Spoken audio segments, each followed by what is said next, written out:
Good morning, Market Chameleons, and everyone joining us for the first time. Thanks for coming by and checking out the Market Chameleon pre-market show. Before we get started, please take a look at the shared disclaimer. Be aware that neither Market Chameleon, myself, or Monica are registered investment advisors or broker dealer. If you are searching out investment advice, please reach out to a licensed representative. This show is for informational purposes only concerning Market Chameleon tools and products. With that, D, let's roll. Yep. Good morning, everyone. And I'm going to share my screen quickly with you guys. So quick note to anyone joining us for the first time, Will and I, we do these shows in the morning to try to help answer questions you may have about the Market Chameleon tools, the data, or the analytics. If you have a question, type it into the live chat on YouTube. Will's watching it and he'll let me know, read it back to me. And to give you a couple minutes to type those questions in, we're going to start out taking a look at our pre-market report to see if we could get insights what's going on in the pre-market hours, and then we'll move on to our questions. So up here in this pre-market report, you're going to see up top a calendar view with summary statistics, what happened on a particular historical date in a pre-market, and we show the last weeks of data. And for the reason that you could look at today's data, which we're here, April 24th, and compare it to what has been happening in the most recent history, find anything unusual or eyeball a particular trend. You can go back also and look what happened inside the pre-market on a historical date. Today, we are over here on April 24th. So far today, we see 521 stocks trading higher in the pre-market, 313 stocks trading lower. We have 153 million shares trading on up volume, 55 million on down volume. And if we convert that volume to dollar value, we have $4.7 billion worth of stock trading higher, $725 million worth of stock trading lower.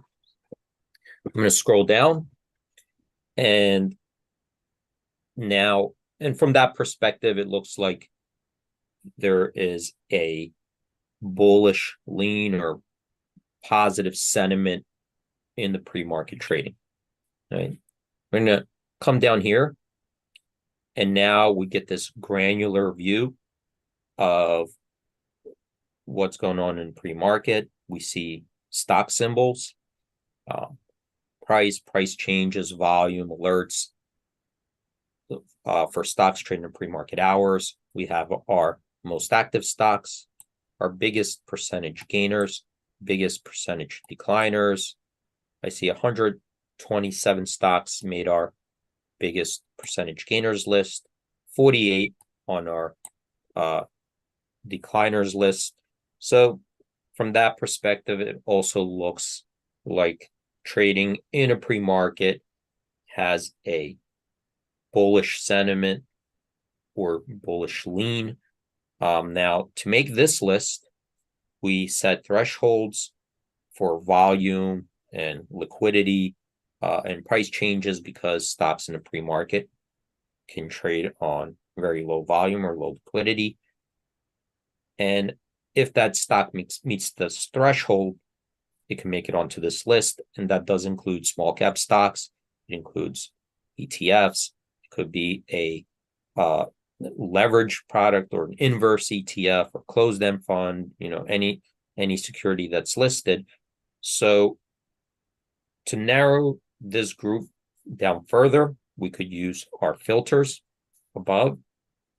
And if you have a watch list and you track a certain group of stocks that you like to follow, you can filter this list by the stocks that you saved in your watch list.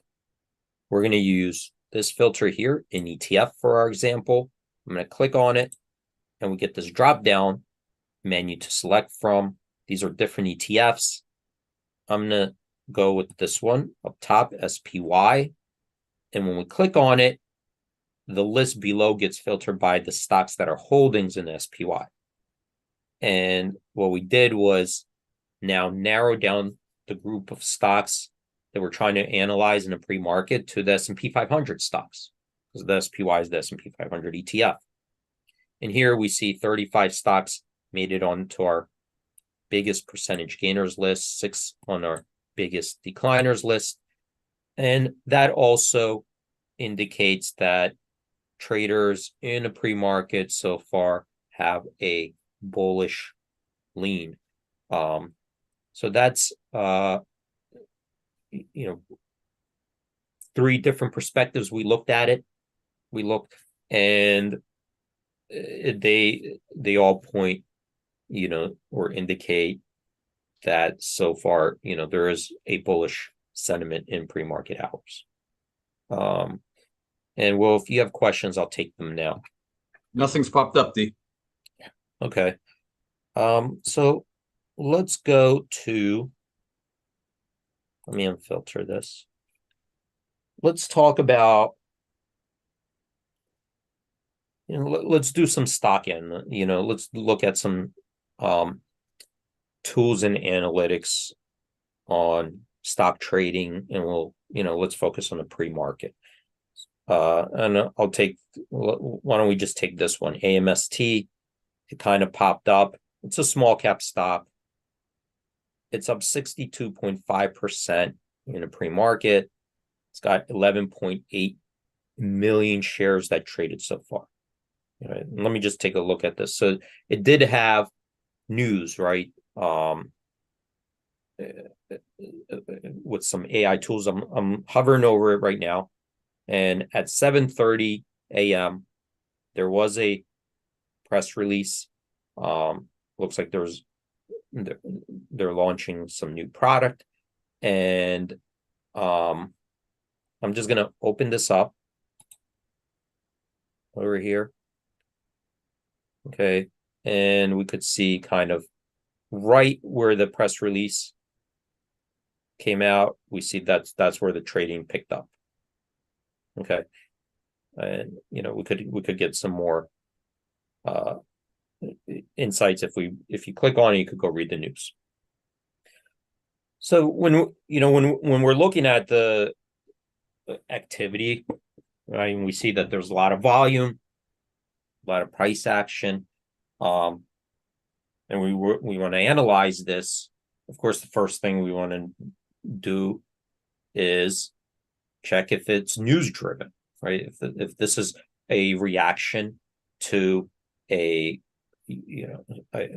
something that the company said or the company released. Is it firm specific, right? Or maybe it's news, it's being driven by the market, but this one looks like it's firm specific. It released the earnings. Released a press release right here, 7:30 a.m. So we could explain now what this activity, what the driver of this, price action is, and that's the news. So that's important to know that's what the catalyst, what's behind it. And because when I get asked questions like, how do you analyze it? Well, that's the first part. So we do consolidate the news over here for you, and you guys could kind of go through it. You could click on it and read the story, but let's leave that to the side right now. And here we kind of see how the volume and the price progressed throughout the pre-market trading. And then below we get this breakdown. And first I want to just let's just talk about the pre-market. What the pre-market session. And typically what you see in a pre-market session, the trading activity, will lean more towards active traders. Okay, so very active traders, uh, that are more aggressive, not passive, more aggressive, and they could be more of them are looking at shorter term trades, shorter term gains than longer term. Okay, so when people open up their pre-market uh, um, sessions, pre-market trading platforms, this isn't typically somebody analyzing long-term earnings growth trends, and they're looking for shorter term opportunities, and so you don't get the same certain trader types that participate in regular trading hours that may be doing that are putting in VWAP orders, that are putting in more, they're more passive traders there that may be just opening accounts and just doing their trades. Then so if when we look at this from that perspective, when we look at these trades, we have to kind of keep in mind that there's going to be a lot less passive trading going on here and a lot more aggressive trade, going on, and a lot more shorter term traders that may be involved in this type of trading. Okay, so a lot of traders that are not, just trying to put on a long-term position, hold it and turn it off. They're looking for something else. So we have to keep that kind of in mind. And it could be different types of trading styles and trading models, from technical, maybe some fundamental, maybe some order, anticipation of order flow and so forth. So let's see who's kind of participating in this as well. So we could come down and take a look at what type of traders are participating, because you could have active traders, but they could be retail traders that have approved for pre-market trading, could be big institutions that have, or hedge funds approved for and participate in pre-market trading and so forth.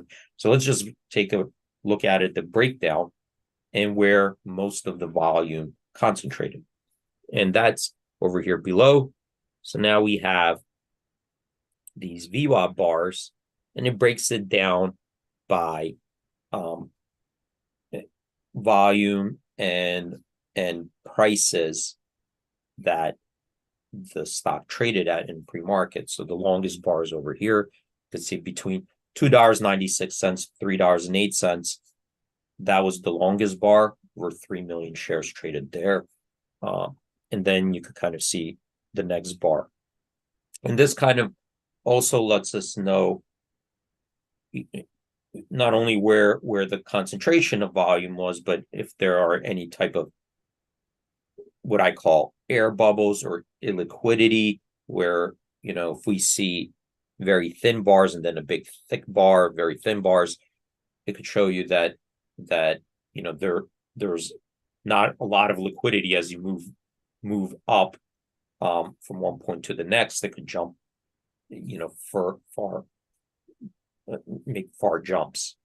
So that's the one in the gray. Then right to the right side of it, what we're seeing is a breakdown of trader size.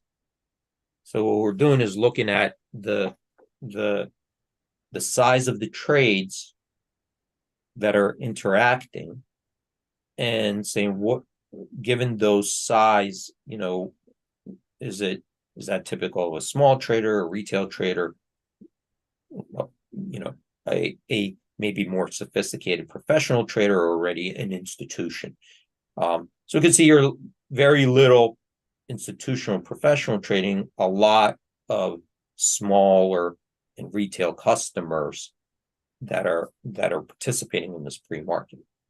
So again, there could be, it's a small cap stock.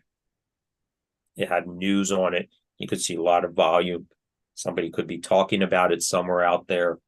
You'd have to go research it more, but obviously like social media, Reddit, whatever. But to me, it looks like that there's, this news is being circulated, and it looks like a lot of people are picking up on that news, feeling bullish, and driving the action and the prices, following that news event.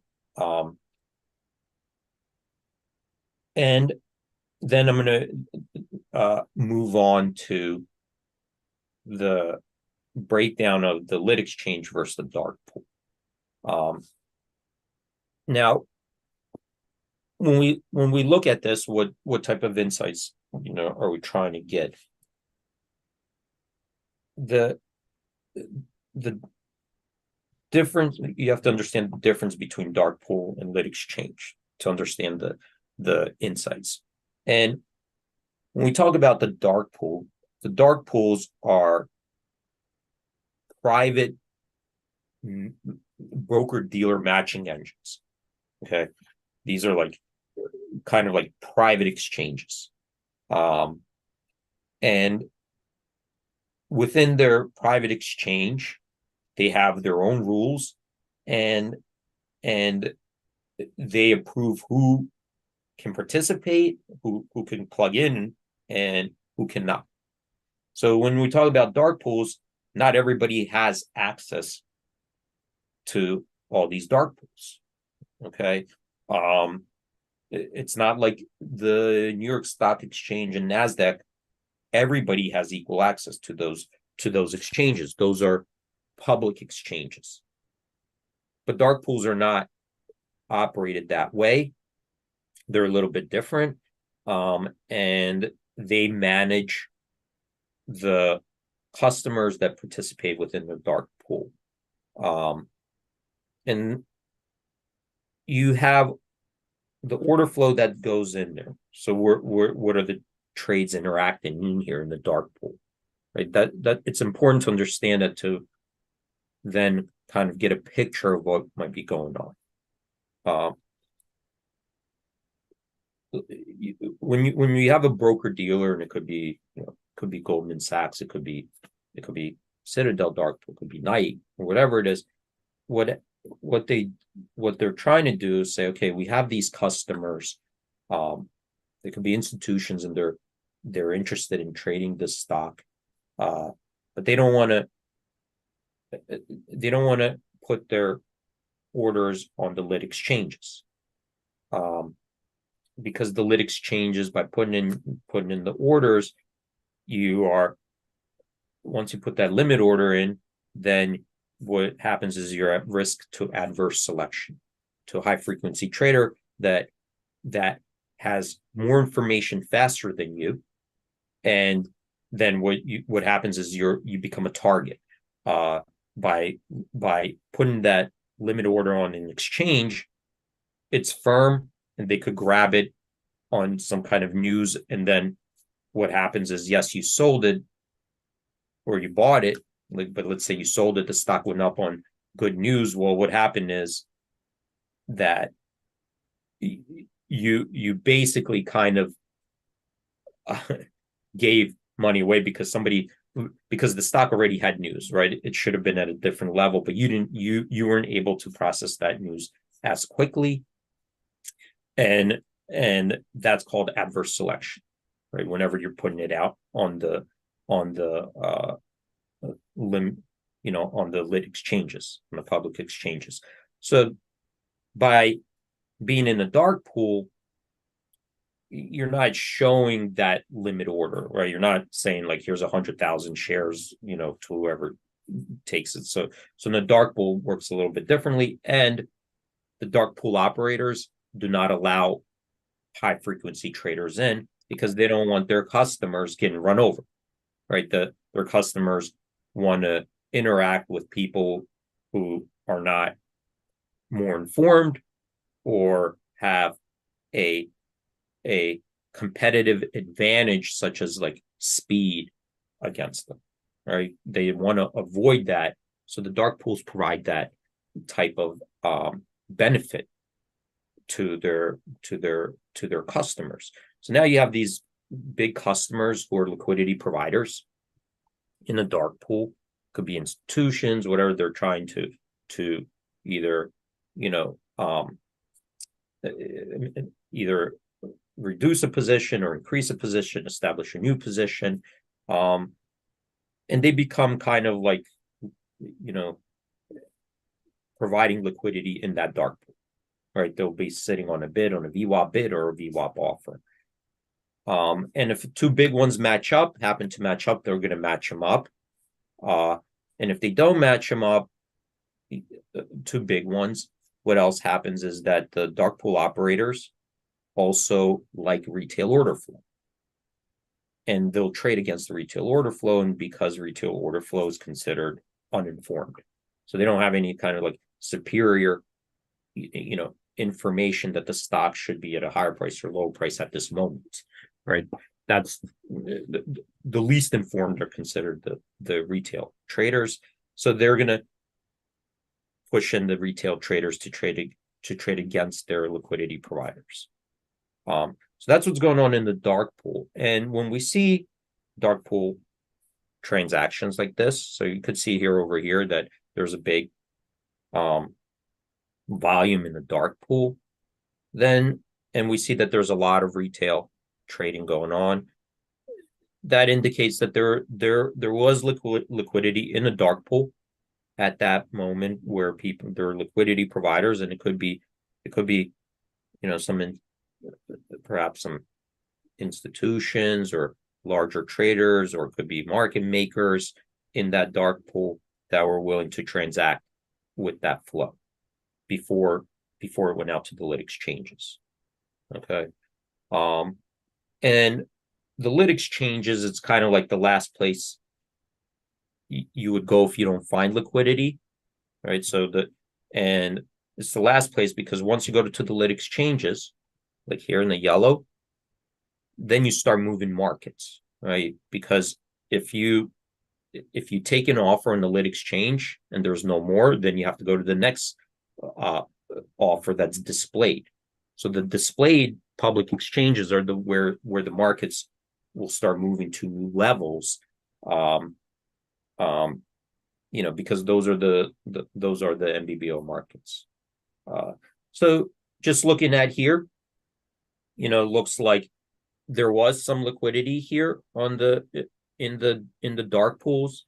Probably maybe there's some market makers or institutions that had some stock that they let go. But there's less and less at every level. Right there, looks like there's quite a bit.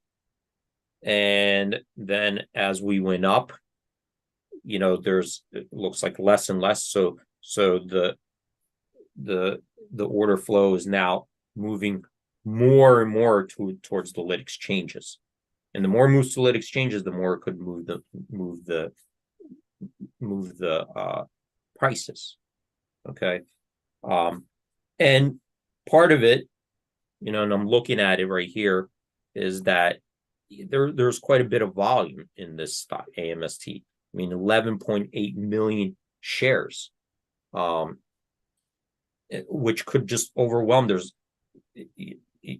Overwhelm anybody with supply of stock really quickly, because it probably doesn't have a big float, 1.8 million. So when you have such a small float out there already, and you have such big demand and volume, this is just, getting pushed up, just a supply and demand, right? There's not enough stock out there, at each level to be sold in the first place. So we've got 64% gain right there. So let's take a look at, so that's from this perspective. Let me just take a look at, let's go to the VWAP table. I'm going to click on it. Let's do the price action. So we're right here. We're in the pre-market session.